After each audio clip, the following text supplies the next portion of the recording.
TV Fortaleza, a emissora da Casa do Povo.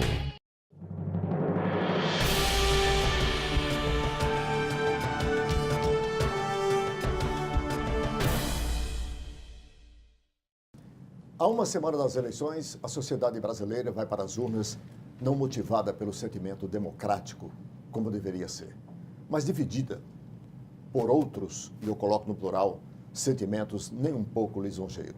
Para muitos, a divisão está entre o bem e o mal. Para outros tantos, a divisão está entre o mal e o pior. E para alguns, tanto faz. Mas os problemas brasileiros, para além desses sentimentos, são reais. O próximo presidente terá que enfrentar 14 milhões de desempregados, 4 milhões de desiludidos e pelo menos 7 milhões na economia informal. Isso dá entre 24 e 25 milhões de pessoas. Como gerir um país que possa retomar o caminho do desenvolvimento para reincluir, reinserir pessoas com problemas dessa magnitude? Um déficit na previdência social caminhando para a insolvência, só para citar mais um deles, e a necessidade de reformas outras, como política, por exemplo. É para discutirmos os vários aspectos desse sentimento que antecede esses últimos dias para as eleições que nós estamos iniciando mais uma edição do programa Observatório, pela TV Fortaleza, canal 6 da Multiplay ou 61.4 digital. E para abordarmos os vários aspectos deste clima pré-eleitoral, nós temos hoje aqui os nossos debatedores mais indicados para essas discussões. O sociólogo e cientista político, professor Clésio Arruda, que integra aqui a nossa bancada de discussões quase que semanalmente. O também professor, cientista político, historiador, Francisco Moreira, uma das vozes mais respeitadas em pesquisa na ciência política do estado do Ceará. E o não menos conhecido e importante opinião da nossa política, especialmente no direito eleitoral e na ciência política, o professor Djalma Pinto. Eu sou Arnaldo Santos, peço a você, assinante, apenas um minuto para um rápido intervalo e já voltamos com mais uma edição do programa Observatório.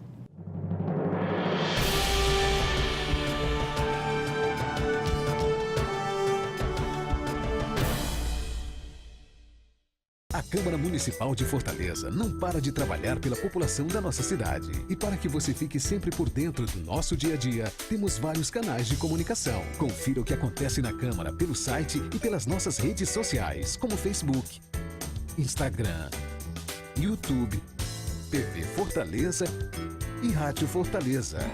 Acesse, comente, assista, participe. A casa é sua também. Câmara e você, juntos construindo uma Fortaleza melhor.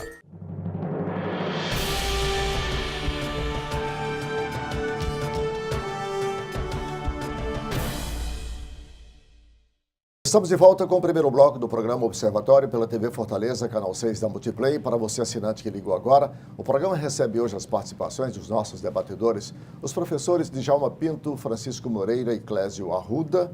E temos hoje o prazer de assistir à gravação em nossos estúdios a pós-graduando em Direito, sobretudo na área do Direito Eleitoral, a Luísa Rocha, a quem agradecemos desde já pelo interesse em participar e assistir aqui o nosso trabalho.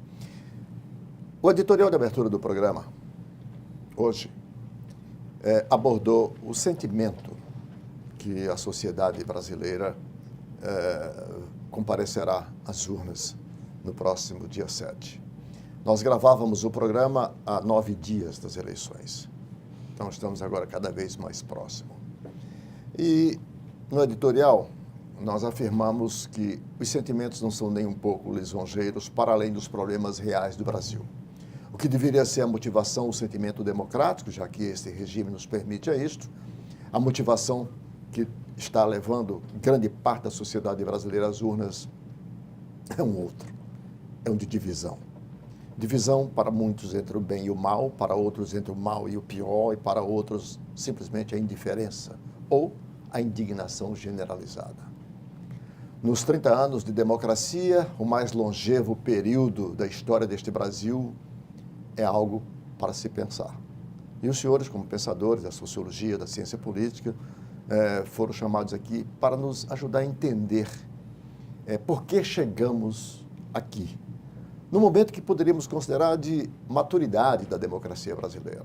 Professor Clésio Arruda, qual é a sua percepção para este sentimento, este clima que certamente nos deve preocupar a todos, em maior ou menor grau? Bom dia a todos. Né? Não é um cenário simples, né? Quer dizer, tem uma série de nuances e complexidade que a gente, acho que aqui esperamos trazer com os colegas e enriquecer um pouco mais a discussão. Mas eu queria começar pela uma onda retrógrada no mundo, né? Em que a gente assiste, talvez o exemplo mais claro seja os Estados Unidos, mas nós temos, varrendo a Europa, um comportamento, principalmente contra os migrantes, né? Então, esse movimento que volta para trás, negando a democracia, negando os avanços sociais, né? Negando, inclusive, elementos básicos dos direitos humanos, ele não está presente só no Brasil. Quando a gente remete essa discussão para o Brasil, a gente não pode esquecer que existe uma parcela da sociedade brasileira que estava aí adormecida, né? Se a gente retoma os anos 30, o Moreira pode trazer mais informações, a gente chega lá no Plínio Salgado com um grupo, e na época bastante representativo, de pessoas que acreditavam na saída pela violência, na saída de forma totalitária, né? Quer dizer, nós tivemos o nosso nazismo, né, na década de 30. Então, há em parte essa questão, e eu acho que talvez, principalmente, aí uns problemas aí que são particularmente nossos, né? A questão da violência, né, que nos leva a desvirtuar a escolha do melhor representante, aquele que poderia ter uma alternativa mais ampla para resolver uma questão de violência, e aí talvez pela simplicidade de alguns, né, pela falta de conhecimento, aceita o discurso simplório de que a violência pode ser combatida com a violência, né? Então a gente tem esse lado que eu acredito que é muito aquele que você coloca do ódio contra o mal, que caminha por aí, tá certo? Há uma outra questão que a gente também tem que salientar, que infelizmente o PSDB, não vou colocar a culpa no partido, mas a sua falência, né, no atendimento aos interesses, inclusive do centro-direita, deixou uma grande parcela da população órfã, né, lamentavelmente órfã, porque não tem, inclusive, olha para o cenário e não tem opção. Isso limitou demais as opções se a gente pensa esse espectro da política brasileira fora da disputa, né, e aí resta, quer dizer, uma direita, muito à direita, né, e o centro-esquerda, meio dividido entre Ciro Gomes e Haddad, o PDT e PT, né? O centro ficou esvaziado, o PMDB ocupou isso de uma forma que não gera credibilidade, e aí aparece, né, uma candidatura que acaba agregando uma série de interesses aí que não representam bem aquilo que a gente pensa como uma democracia legítima. Professor Moreira e Djalma, o professor Clésio traz aqui, muita propriedade, a história. E remete aí aos anos 30 e alguns movimentos e uma cultura vigente da época que, sem dúvida alguma, deve se levar em consideração. Mas o fato é que, se nós pegarmos somente os 30 anos de democracia do Brasil de hoje, o que fica bem claro é a falência, a falha total das organizações políticos partidárias, não só do ponto de vista da ação prática dos seus integrantes, representantes ao longo desse tempo, mas das suas instituições como tal, que a rigor deveriam ter construído, digamos, um outro sentimento, uma outra cultura e não o fizeram. Né? Eu queria colocar, você como um historiador e um cientista político, certamente tem um olhar sobre esse aspecto da discussão. E eu queria colocar exatamente nessa perspectiva para ouvir a sua percepção.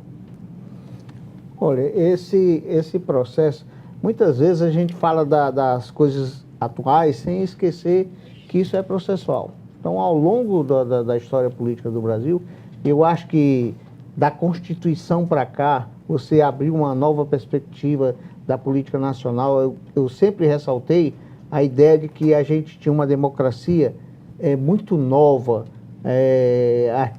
ainda precisando de vários cuidados. Esses cuidados, na verdade, não foram tomados. As instituições, de uma maneira geral, elas falharam, certo? Não só o legislativo, que tem uma parte significativa de culpa com o que aconteceu, certo? O executivo, que sempre é aquele poder que, de certa forma, na concepção da democracia brasileira, é aquele poder que recebe maiores críticas, né? Mas também o próprio judiciário. Então, todas as instituições, de uma forma ou de outra, elas falharam nesse processo, certo? Se você pega, como por exemplo, a questão da democracia americana, uma das coisas que os americanos mais respeitam é justamente o processo democrático, o respeito por ele. Você vê quando um candidato perde uma eleição nos Estados Unidos, ele vai a público, né, e já aceita o candidato vencedor como seu presidente. Aqui a gente tem um processo inverso. E, aliás, hoje estamos vivendo um processo complicado, que já está se... Então, esse processo, né, quer dizer, as pessoas não têm cuidado com as instituições. Então, as instituições que deveriam ser tratadas com carinho, por quem, né, diz de direito, né, são colocadas à prova. O desgaste político, né, por exemplo, do legislativo, do corpo legislativo, é algo hoje às vistas, e é um dos grandes responsáveis por essa situação atual. Quer dizer, nós chegamos aqui, né, a descrença do povo em relação aos nossos políticos. Os nossos políticos hoje são tratados como coisas, o pior tipo de pessoa, né? A maioria dos políticos não são respeitados mais, né? As pessoas são todos ladrões. Se expressa, quer dizer, quando você tem uma classe política que é tratada dessa forma pelas pessoas mais simples, então que tipo de democracia que a gente pode esperar disso, né? O próprio judiciário, né, que seria uma instituição que deveria ter demarcado o seu espaço de uma forma, né, combatendo veementemente, ele muitas vezes não esteve presente ou foi conivente com determinadas práticas. Então, a situação, o Clécio levantou a questão da violência, né? Quer dizer, que é a ponta, o iceberg desse processo. É a resultante desse processo. Todo esse processo. Para usar um termo que está muito na moda aqui, é a resultante de todo esse enredo, né, da narrativa. Que vai se compondo nesse processo. Né? É verdade. Então, eu acho que a gente precisa, para entender isso, entender todas essas nuances. Né? Você não pode esquecer que houve avanço. Os avanços terminaram sendo ofuscados, né, por essa situação que aconteceu. Professor Djalma Pinto, o Djalma tem sido uma das vozes no Brasil, mas mais ênfase aqui no Nordeste, que tem se preocupado muito com essa questão da educação política, educação cidadã. Aliás, todos os livros, todos os escritos do Djalma, publicados hoje aí, pelos vários meios, são nessa direção. As palestras dele também. O professor Moreira, Djalma, trouxe aqui o aspecto da Constituição para cá e esse desapreço, a ausência do sentimento de pertencimento, se posso usar essa expressão, do brasileiro em relação às suas instituições. E isso não é por acaso, porque ele não se vê efetivamente representado nessas instituições. Mas não será pela destruição, pela degradação delas, que também se vai criar o contrário. Como você é o nosso doutor aqui no direito, né, constitucional e eleitoral, eu queria colocar para você nesse aspecto aqui. Por que essa Constituição, apesar de cidadã, principiológica, que nos devolveu tantos avanços, como Moreira bem lembrou, que foram ofuscados, nesse instante é desrespeitada? Porque este sentimento que nos leva às urnas nada mais é do que o desrespeito à democracia e à Constituição. Correto. Essa análise do professor Moreira e foi exposta aqui, perfeita. Fizeram uma avaliação irrespondível. O problema é o seguinte, a Constituição não faz milagre. Se a Constituição tivesse esse poder de reformar a mentalidade das pessoas onde ela vai ter vigência, no ambiente que ela vai ter vigência, é muito fácil o direito cumprir muito bem o seu papel. É preciso que nós tenhamos cultura de democracia, é preciso que nós tenhamos costumes democráticos. Infelizmente, nesses 518 anos que o Brasil existe, nós não conseguimos sedimentar a ideia de respeito ao bem comum, não compreendemos sequer a finalidade do Estado. O que é que nós constatamos depois de 1988? Um alargamento dos direitos sociais, uma garantia dos direitos, mas não associamos a ideia de deveres, sobretudo nos nossos representantes, que o professor Moreira coloca muito bem. Há uma noção de que a conquista do mandato, ela garante um acesso aos bens públicos, não para servir a coletividade, mas para servir aos interesses de quem foi investido no poder. Falhou, sobretudo aí, o Supremo Tribunal Federal, na medida em que diversos representantes do povo, diversos agentes políticos foram ali denunciados ou indiciados e não houve conclusão dos processos. O que é que significa a impunidade? Um estímulo para que, na base da sociedade, haja uma propensão para o descumprimento da lei. Qual foi a consequência? Se os representantes do povo, aqueles que são paradigmas para a sociedade, não cumprem a lei e não sofrem sanção alguma, começou-se então a ter estímulo na periferia, lá na base da sociedade, para descumprir a lei. Consequentemente, nós não podemos andar na rua, porque estamos com o nosso patrimônio ameaçado, e nas instituições os bens públicos também são dilapidados, o dinheiro público é desviado, a sociedade ficou então vivendo uma insegurança crescente, criando espaço para o surgimento de salvadores da pátria. Infelizmente, a nossa democracia corre risco, nós precisamos tentar encontrar aí, dentro dessas pessoas que estão disponibilizadas, o menos ruim, porque realmente a sociedade falhou. Como disse Norberto Bobbio, a minha geração falhou completamente na tarefa de dar à Itália políticos comprometidos com o respeito à coisa pública e com os bons exemplos. A afirmação de Norberto Bobbio é extremamente pertinente para a nossa realidade. Falhamos, lamentavelmente. Nós vamos fazer o primeiro intervalo e quando voltarmos nessa mesma perspectiva de falha das instituições, de falha do cidadão nos seus atos praticados no seu dia a dia, enfim, já que falhamos todos, isso aqui é também uma reflexão de meia-culpa, de certa forma. Eu quero colocar para a gente discutir algo que também está preocupando e que nada mais é do que uma consequência desse sentimento que nós estamos vivenciando hoje entre o mal e o pior, que já não é mais entre o bem e o mal, é entre o mal e o pior, né? Por que agora se colocar um ingrediente a mais, que é a discussão quanto à segurança, quanto à lisura do nosso sistema eleitoral? Porque você tem, de um lado, o Haddad pondo em dúvida, nesse instante, a lisura do processo, pela não permissão da reinclusão dos quase 4 milhões de eleitores que tiveram seus títulos suspensos, né?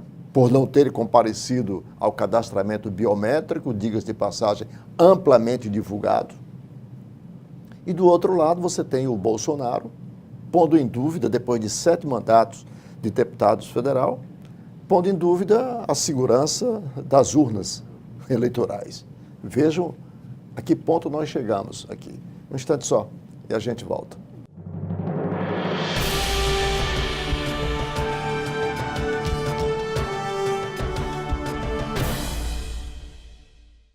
A Câmara Municipal de Fortaleza não para de trabalhar pela população da nossa cidade. E para que você fique sempre por dentro do nosso dia a dia, temos vários canais de comunicação. Confira o que acontece na Câmara pelo site e pelas nossas redes sociais, como Facebook, Instagram, YouTube, TV Fortaleza e Rádio Fortaleza.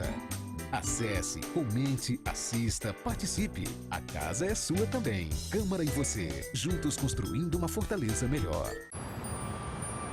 Quando fiquei sabendo que tinha tuberculose, imaginei, é o fim. Mas logo descobri, tuberculose tem cura. Se parar o tratamento, a doença pode voltar, mais forte. Família, amigos, profissionais de saúde, todos juntos contra a tuberculose. É bom saber que eu não estou sozinho. Em caso de tosse por mais de 3 semanas, procure uma unidade de saúde. Pode ser tuberculose e o tratamento precisa ser feito até o fim. Amigos, o período de chuva está chegando em Fortaleza e precisamos nos preparar para combater o mosquito Aedes aegypti. Então, vejam agora as dicas do Dr. Drauzio Varela para cada um de vocês. Faça a sua parte. Não deixe água parada. Olhe no ralo do banheiro, no potinho do animal de estimação, nos vasos de plantas e mantenha a caixa d'água e a lixeira bem fechadas. Juntos vamos vencer o mosquito. Uma campanha da Prefeitura de Fortaleza e de todas as famílias.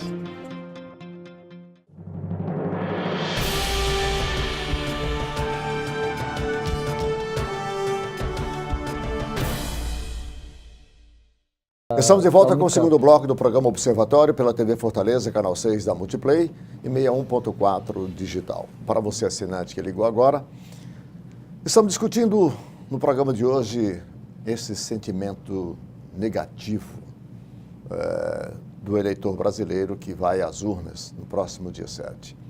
E chamamos para analisar as várias vertentes desse sentimento os sociólogos e cientistas políticos Clésio Arruda e Francisco Moreira, e o nosso doutor nas ciências jurídicas, o professor Djalma Pinto. Eu deixei no bloco anterior para vocês discutirem agora a lisura, a segurança do pleito. Como tudo que está ruim pode sempre ficar pior, agora surge, nesses últimos 15 dias, surgiu, quer dizer, um elemento a mais. Os mesmos que disputam eleições há 3 décadas, com esse processo que está aí com urnas eleitorais, resolveram agora questionar. Você tem o candidato Bolsonaro questionando a lisura, a segurança das urnas eleitorais, e você tem o PT questionando a influência da não participação desses 3.300.000 eleitores, um pouco mais, um pouco menos, que foram excluídos do processo dessas eleições por não terem feito o seu cadastro biométrico. É bom que se diga que na semana que passou, as televisões amplamente mostraram todo o processo de lacre e teste de segurança das urnas, com a presença, inclusive, de pessoas da sociedade civil, Ministério Público, agentes da Justiça Eleitoral, tudo. E o cadastro biométrico foi amplamente divulgado em cada cidade. E que agora as pessoas não compareceram, dizem que o brasileiro sempre se deixa tudo para a última hora, foram excluídas do processo e se busca também esse elemento para dizer que isso poderá fraudar, digamos assim, influir no resultado das eleições. Professor Djalma. Olha, em primeiro lugar, esse recadastramento que houve, ele teve como motivação fazer uma depuração em relação à credibilidade do próprio processo eleitoral. Por quê? Porque apesar da urna eletrônica ser uma grande inovação e ela veio para combater as fraudes, inclusive fraude em eleições, motivou a eleição, o golpe de 1930. A democracia sucumbiu em consequência de fraudes eleitorais. A Justiça Eleitoral implantou a urna eletrônica, que realmente deu uma nova segurança, uma nova dimensão no processo eleitoral, mas, infelizmente, apesar das cautelas com a urna eletrônica, o que se constatou foi que muitos mesários, pessoas que são delegadas pela Justiça Eleitoral para atuar buscando a lisura do processo, realmente estavam fraudando eleições, votando, o cidadão não comparecia, e então os mesários votavam liberava a urna para votação e o cidadão que era o titular do título, que estava viajando, por exemplo, a justiça começou a detectar que o cidadão votava em trânsito em determinada cidade e votava no local de sua votação. Feito esse batimento, percebeu-se que havia realmente fraude, precisava de um recadastramento, de uma revisão do eleitorado. Isso foi feito em diversos municípios, com ampla divulgação. Infelizmente, o brasileiro, os partidos políticos também não têm uma atuação mais efetiva nessa interação com o eleitorado.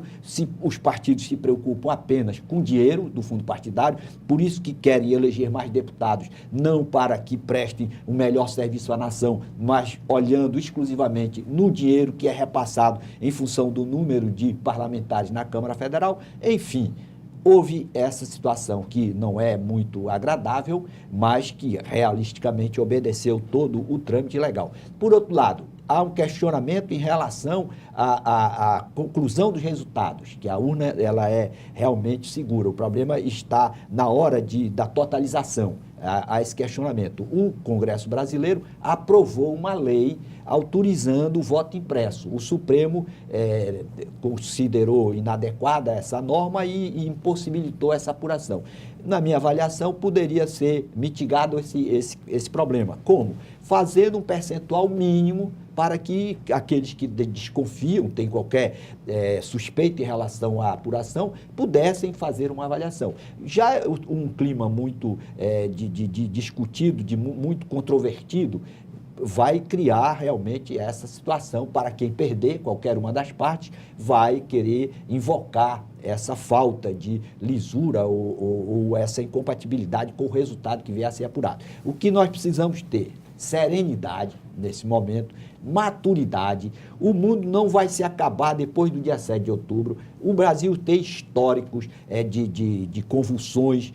E, no fim, esse pessoal que brigou, que se matou, por exemplo, em 30, que se matou em 64, essas pessoas que exerceram o poder, inclusive do regime militar todos estão sepultados, dormindo eternamente. E a sociedade foi em frente. Nós precisamos observar os erros dos nossos antepassados para que possamos crescer como país democrático e garantir para as gerações futuras um legado de prosperidade.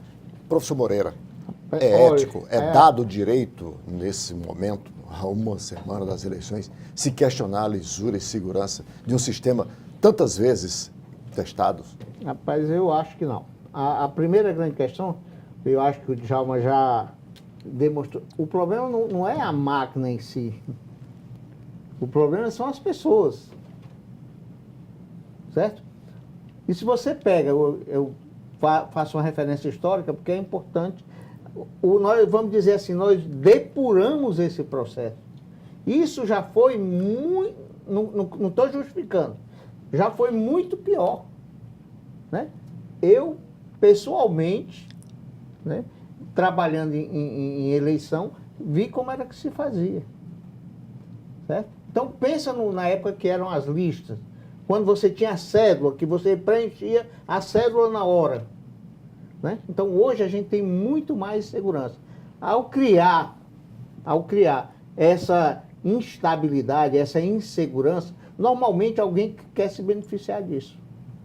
O que está por trás disso, né, é justificar, já se eu não perder a eleição, eu vou criar um problema porque eu já levantei lá atrás, certo?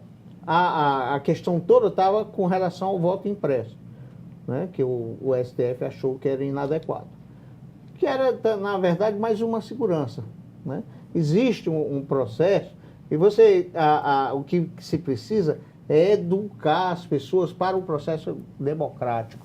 Esse é que é o grande drama brasileiro. Né? Nós não temos uma cultura democrática. Todo mundo quer levar vantagem. A questão é como eu vou me beneficiar desse processo.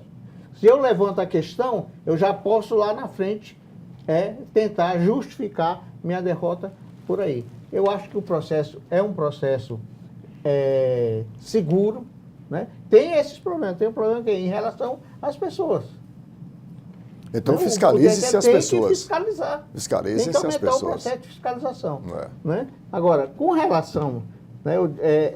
Eu acho que a justificativa tem um certo sentido, né? Porque é dentro justamente dessa ideia de educar as pessoas ou impossibilitar que pessoas fraudem o processo eleitoral, né? Mas realmente você retirado com uma canetada 3 milhões e tantas pessoas do processo eleitoral, eu acho que é complicado, né? Principalmente porque essas pessoas estão quase todas no Nordeste, né? A metade delas estão aqui. Professor Clésio Arruda, qual é a sua percepção sobre essa questão de se pôr em dúvida agora o processo, a lisura, a segurança do processo eleitoral, por essas duas razões, urna eletrônica e exclusão de 3 milhões de eleitores? Olha, já que o Djalma e o Moreira praticamente esgotaram aí as causas, né, e de certa forma, as consequências desse pensamento de desqualificar o processo eleitoral, né, a coleta de votos,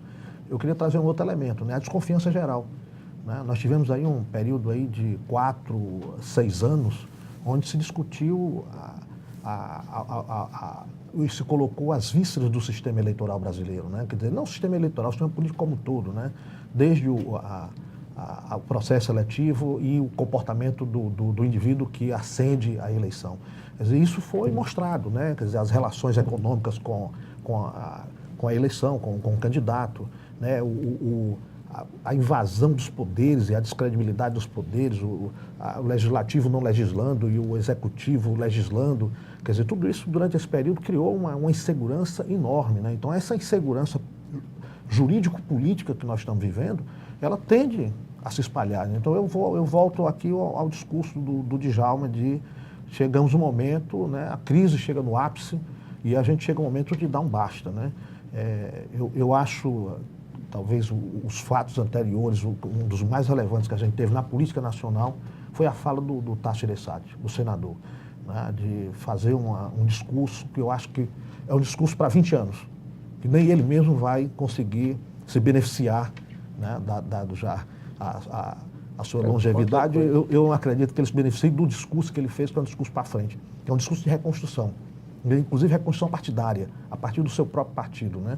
Ou a gente parte imediatamente para uma organização jurídico-política que dê estabilidade, né, que gere mais credibilidade, aí é geral, não basta essa credibilidade estar no meio técnico, acadêmico, ela tem que chegar, né, ao eleitor mais comum, para que a gente possa, porque você pensar a sociedade no seu aspecto econômico, ela se assenta na legitimidade e credibilidade política. Ninguém investe, ninguém arrisca capital, ninguém gera emprego, né? Então, a questão, ela atinge a todos, né? Atinge tanto o lado do capital como atinge o lado do trabalho, né? Eu preferia... Ouvindo o professor Clécio e o professor Moreira, fica muito claro o seguinte: o grande desafio da sociedade brasileira é revogar a lei de Gerson, a lei que estimula a levar vantagem em tudo e em todas as áreas. Enquanto o Brasil não se libertar desse estigma, vai ser difícil realmente nós chegarmos lá. Outra coisa, a desqualificação, quer dizer, os próprios políticos, eles desqualificam o processo. Como você pode pensar um processo democrático onde os agentes, os principais agentes, os partidos, os políticos de uma maneira geral, né, as instituições, elas não cuidam desse processo. Não valorizam esse processo. Correto. Aí começa o quê? Nós temos uma falha grave. Na educação, a Constituição, no artigo 205, ela prevê a educação para a cidadania. Qualificar o cidadão para a cidadania. Para quê? Para votar e para ser votado. Por outro lado, não há a efetividade da sanção. Quando a educação falha, você tem que ter a sanção para desestimular os infratores da lei. Aí o que é que você tem? 2017, segundo a revista do Congresso em Foco, mais de 260 deputados e senadores indiciados ou denunciados no Supremo Tribunal Federal. O Supremo prendeu, com 122 anos, prendeu o primeiro deputado em 2013. Hoje, você tem deputados que estão cumprindo pena de noite, sendo legisladores de dia, produzindo normas de conduta. Então, é esse ambiente de tolerância, de falta de reação, de desestimular aqueles predadores da coisa pública de persistirem disputando mandato, é que você tem nas eleições abuso do poder político, abuso do poder econômico e, geralmente, sendo alcançados apenas aquele pessoal do baixo clero. Nós precisamos de aplicar a lei eleitoral para governador, senador, deputado, vereador, prefeito. Descumpriu a lei. É como o jogo de futebol. Você não pode bater o lateral com o pé. Você não pode fazer gol com a mão. Quem fizer gol com a mão ou quem evitar o gol colocando a mão tem que pegar cartão vermelho. Então nós temos que reformular essa mentalidade. O poder tem que ser um instrumento para servir a sociedade. Enquanto pessoas estiverem estimuladas para disputar a eleição no estilo José Sarney, de se perpetuar no poder, nomeando como lobão para ministérios, com esses critérios politiqueiros, nós vamos ter sempre essa instabilidade. Precisamos evoluir, disse o professor Clécio. Nós temos que reconstruir a nossa democracia a partir da ideia de que a vida é curta. Quem for alçado ao exercício do poder deve pensar no melhor para a coletividade, para colocar o seu nome para ser respeitado na história. Porque a coisa mais triste que você pode ter, como nessas delações ocorreram, é o cidadão que se aproveitou de dinheiro público, desviou verba, por exemplo, da Petrobras, dizer que hoje se arrepende e tem vergonha do próprio nome. Deixa eu só fazer uma... A política pública, ela tem consequências. Quer dizer, toda vida que você cria uma política pública nova, você pode ter certeza que aquilo tem consequências. Eu estava lembrando aqui agora que o Paulo Renato, quando era ministro do Fernando Henrique Cardoso, ministro da Educação, né, ele modificou o currículo, os currículos básicos, né, das universidades, fez uma mudança na educação brasileira. Essa mudança, nós estamos vendo as consequências dela agora. Certo? Todas as propedêuticas, né? Quer dizer, você tinha um curso de direito onde você tinha uma base propedêutica muito boa. O curso de medicina tinha uma base propedêutica. Você estava formando médicos para lidar com gente. Aí o que aconteceu? Você retira isso para viabilizar o ensino privado. E deu no que deu. Clécio, alguma coisa? Não, tá. É preciso também observar, eu quero deixar isso para o nosso terceiro e último bloco, porque necessariamente o cidadão precisa, diante das distorções todas que os senhores colocaram muito bem aqui, aceitar isto e seguir essa lógica. É evidente que nós temos dois problemas. Nós temos um déficit de saber muito grande. Para mim, a maior pobreza brasileira não é a pobreza monetária, é a pobreza do saber. E quando falta saber, falta poder de criticismo, obviamente, para que se possa ter condições de reagir a essas distorções.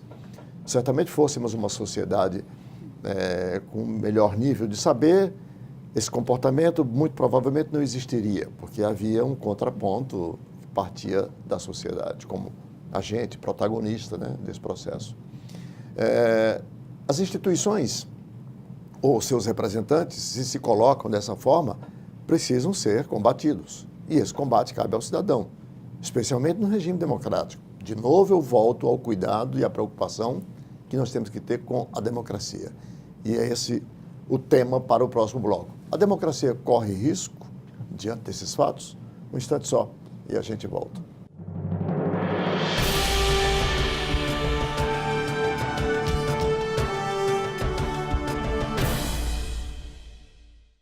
A Câmara Municipal de Fortaleza não para de trabalhar pela população da nossa cidade. E para que você fique sempre por dentro do nosso dia a dia, temos vários canais de comunicação. Confira o que acontece na Câmara pelo site e pelas nossas redes sociais, como Facebook, Instagram, YouTube, TV Fortaleza e Rádio Fortaleza. Acesse, comente, assista, participe. A casa é sua também. Câmara e você, juntos construindo uma Fortaleza melhor. Quando fiquei sabendo que tinha tuberculose, imaginei, é o fim. Mas logo descobri, tuberculose tem cura. Se parar o tratamento, a doença pode voltar, mais forte. Família, amigos, profissionais de saúde, todos juntos contra a tuberculose. É bom saber que eu não estou sozinho. Em caso de tosse por mais de 3 semanas, procure uma unidade de saúde. Pode ser tuberculose e o tratamento precisa ser feito até o fim. Amigos, o período de chuva está chegando em Fortaleza e precisamos nos preparar para combater o mosquito Aedes aegypti. Então, vejam agora as dicas do Dr. Drauzio Varella para cada um de vocês. Faça a sua parte. Não deixe água parada. Olhe no ralo do banheiro, no potinho do animal de estimação, nos vasos de plantas e mantenha a caixa d'água e a lixeira bem fechadas. Juntos vamos vencer o mosquito. Uma campanha da Prefeitura de Fortaleza e de todas as famílias.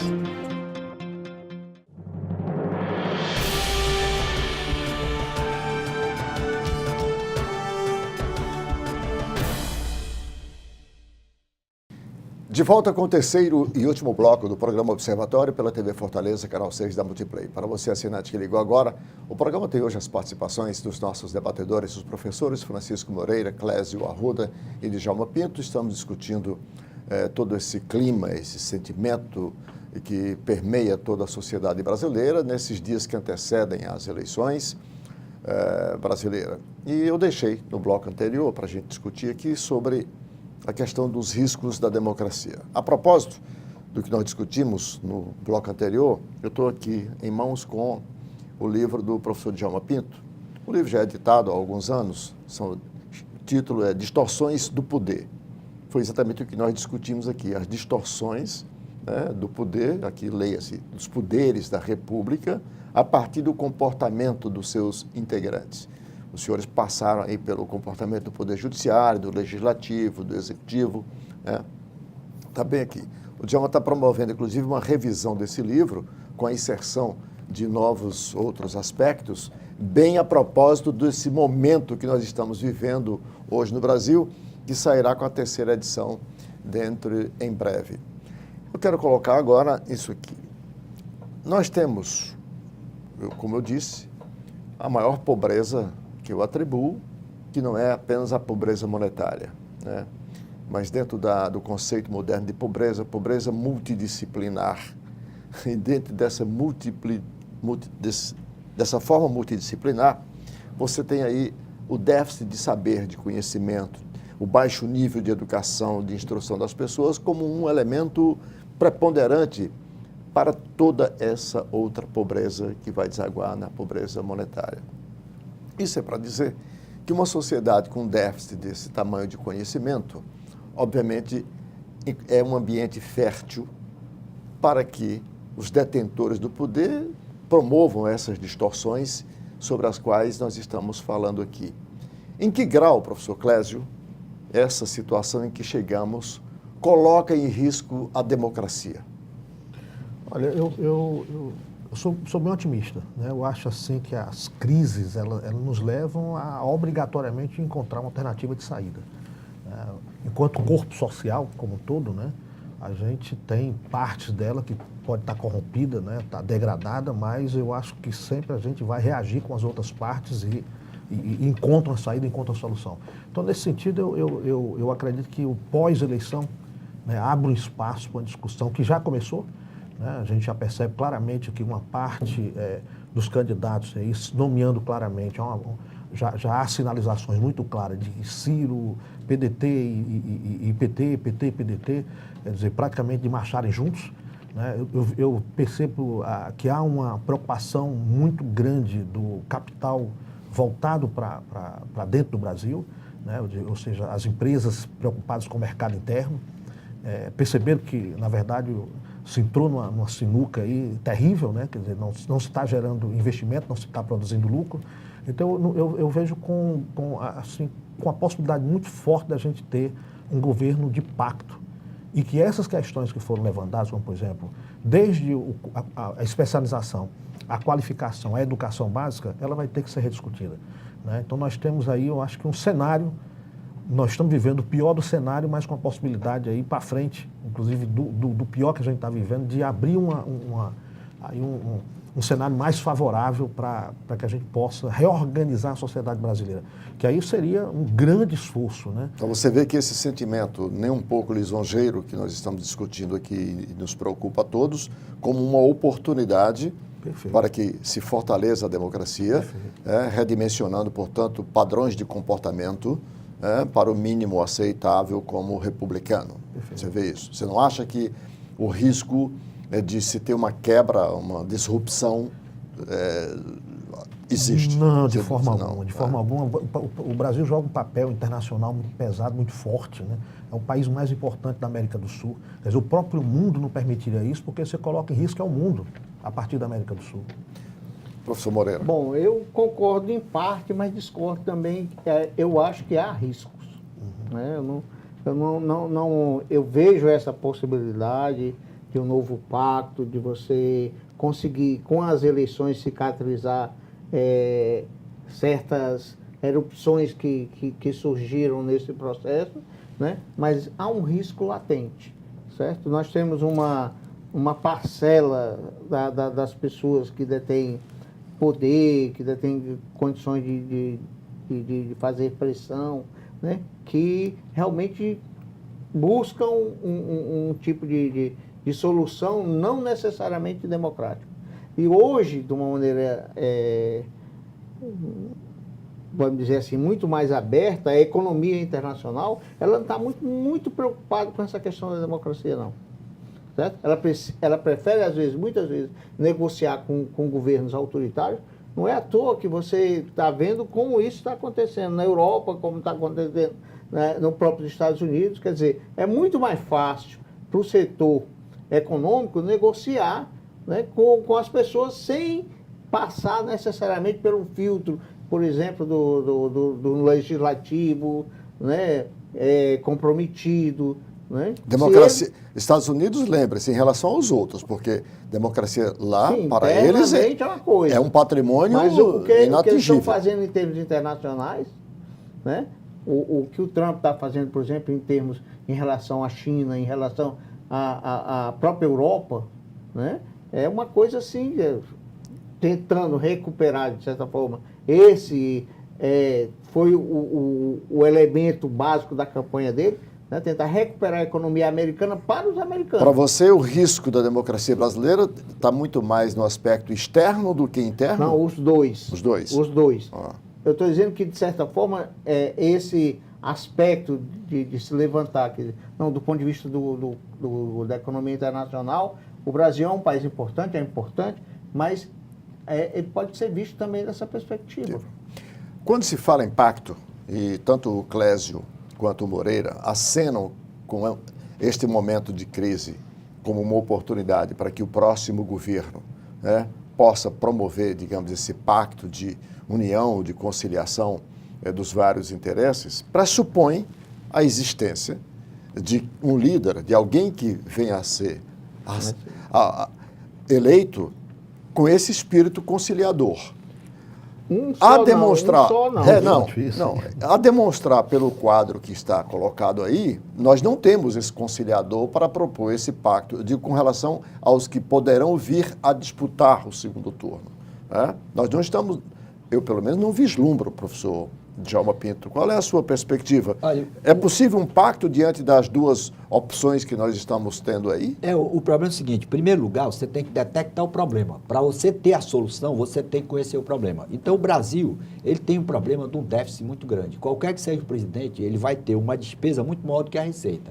Ele vai ter que encontrar uma conciliação, uma forma para solucionar o problema. Essa crise econômica, ela está abortada, está momentaneamente contida, mas ela vai só voltar já em 2019. É preciso que o governante tenha essa habilidade. Você já está na crise econômica, mas nós estamos aqui ainda na crise de democracia, de sentimento, de cultura, de valor das instituições. Correto, mas na minha cabeça é o seguinte, quando ocorrerem as eleições, espera-se que aquele que perder reconheça a legitimidade do vencedor e, a partir dali, componha um modelo de gerenciamento, de governança que possa equacionar o problema da crise econômica. Nós temos 14 milhões de pessoas desempregadas, temos uma crise social aguda e tem que se lembrar, todo mundo tem que ter essa noção básica, todo partido. Você só resolve, só assegura direito social se você tiver dinheiro. Sem dinheiro, o Estado não tem como propiciar nada. Você não tem escola, não tem saúde, não tem nada. Estrada. Então, o primeiro grande desafio é fazer o país crescer. Para isso, você tem que detectar os problemas e ter as soluções. Apresentar soluções viáveis. Isso não pressupõe essa conciliação antes nós estamos falando? Agora, eu poder, acredito... Como viabilizar a recuperação de uma economia sem antes um pacto, quer dizer, de conciliação entre sociedade e instituições com o mesmo objetivo? É questão de maturidade. O objetivo, que a economia é fim. Correto. Nós estamos falando aqui de meios. Nós temos que ter maturidade, porque todos nós estamos dentro do mesmo barco. Se o barco afundar, vai ser prejudicial para todo mundo. Nós temos que ter maturidade, colocar a razão acima da paixão, para chegarmos realmente num denominador comum. O que é que se tem? Qual é o problema? Nós todos temos um problema com a desigualdade. O grande problema brasileiro é o excesso de desigualdade. Como combater a desigualdade? Essa é que é a maneira que faz a diferença. Você tem que combater a desigualdade estatizando, ou você pode minimizar a desigualdade com a própria iniciativa privada. A Constituição consagra como objetivo da República, entre outros, a solidariedade.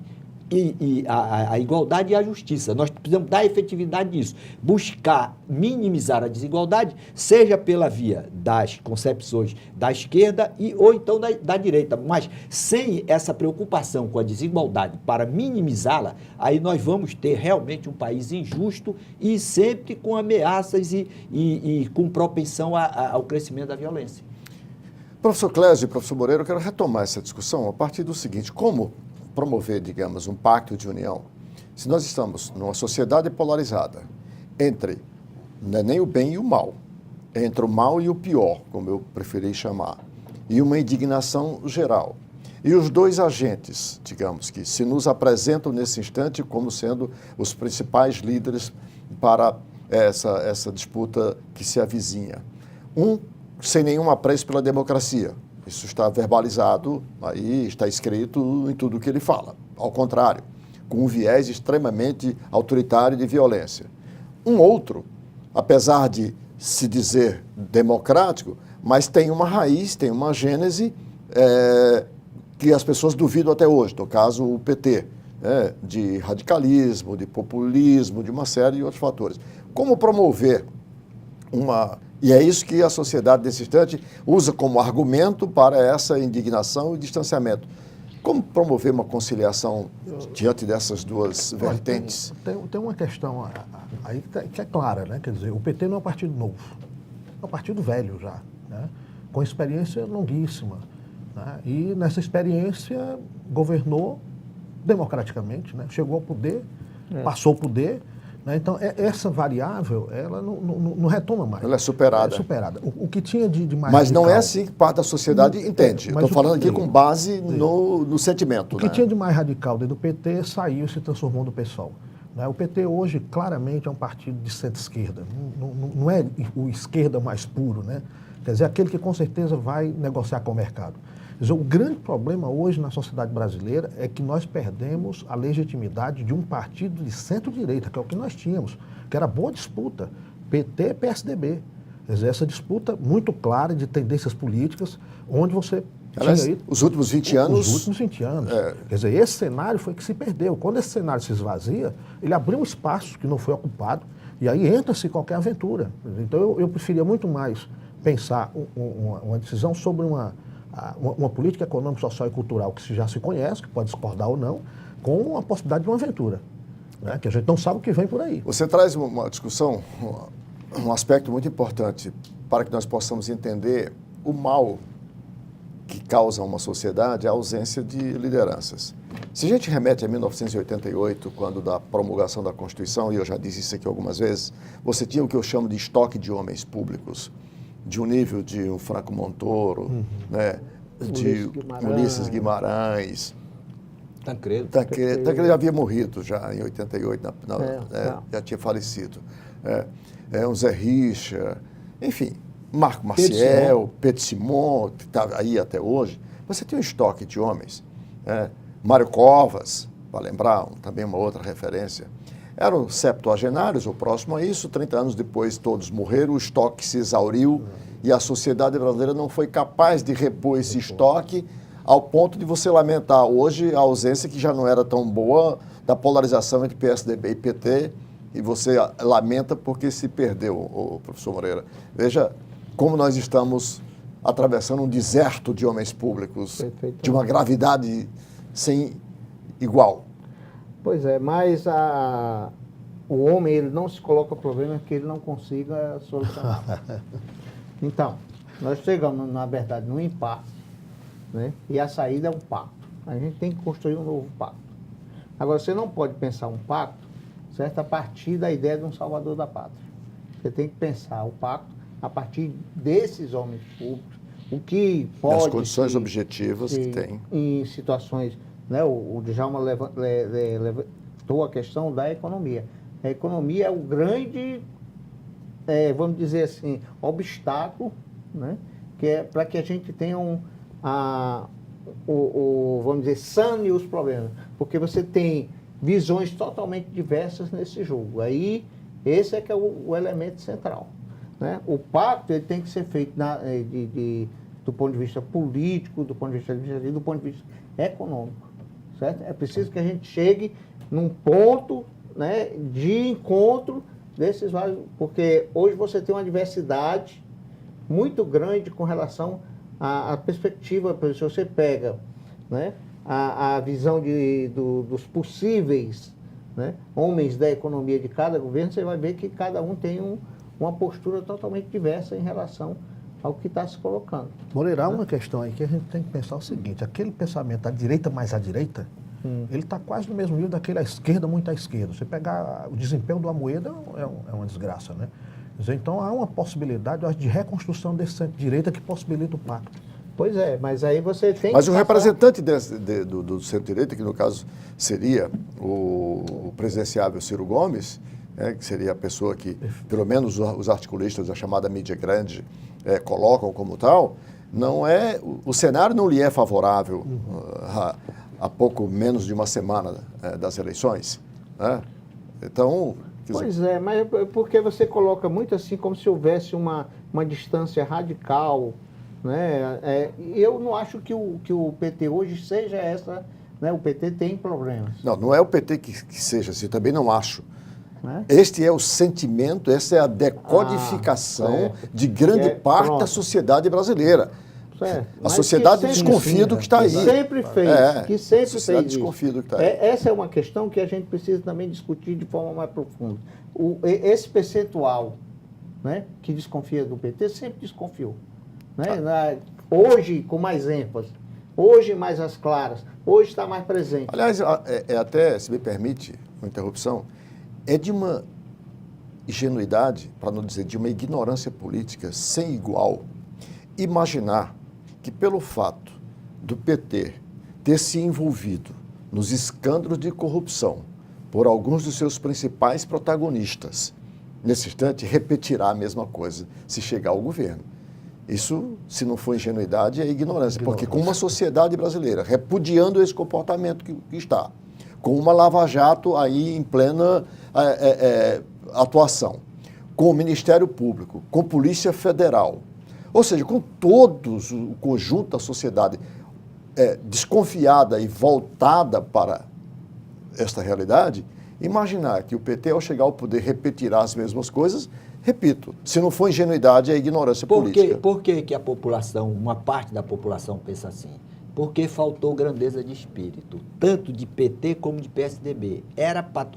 Os dois partidos eram para ter chegado e pedir desculpa, erramos, vamos fazer uma depuração nos nossos quadros, vamos trazer realmente gente nova na política, vamos trazer pessoas que não tenham vinculação com improbidade e tal. Aí o que aconteceu? Os dois partidos, ao invés de tomar essa iniciativa de pedir, reconhecerem que erraram, ficaram demonizando a justiça. Não é perseguição política, é porque eu estou sendo perseguido. Todo político, quando é alcançado, a primeira coisa que ele diz é perseguido. O juiz está lá na mesinha dele, não vai atrás de ninguém. A justiça, ela é inerte. Vem o Ministério Público, vem a Polícia Pública e tal, aí oferece a denúncia. No lugar de reconhecer, rapaz, erramos, vamos pedir desculpa, aí todo mundo acalmar a sociedade. Não, o juiz quem é criminoso é o juiz. O problema é esse. Aí você me remete à virtude. E a política não há espaço para os virtuosos.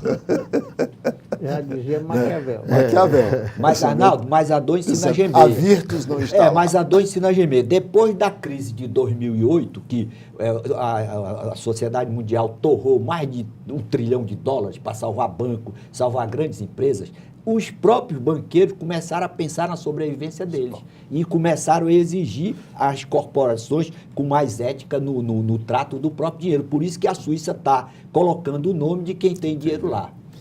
Agradecendo aos professores Clésio Arruda, Francisco Moreira, Djalma Pinto, agradecer em especial a você, assinante. Nós estamos finalizando mais uma edição do programa Observatório pela TV Fortaleza, canal 6 da Multiplay e 61.4 digital, esperando que, ao final, prevaleça a democracia. Porque, com todas essas distorções que estamos vivenciando, se alguma mudança, se alguma restauração ainda pode ser feita em qualquer sociedade, em qualquer lugar do mundo, será pela política. Não há outro caminho senão pela política. E para fazê-lo é preciso preservar o ativo maior, o bem maior, que chama-se democracia. Muito obrigado e até lá.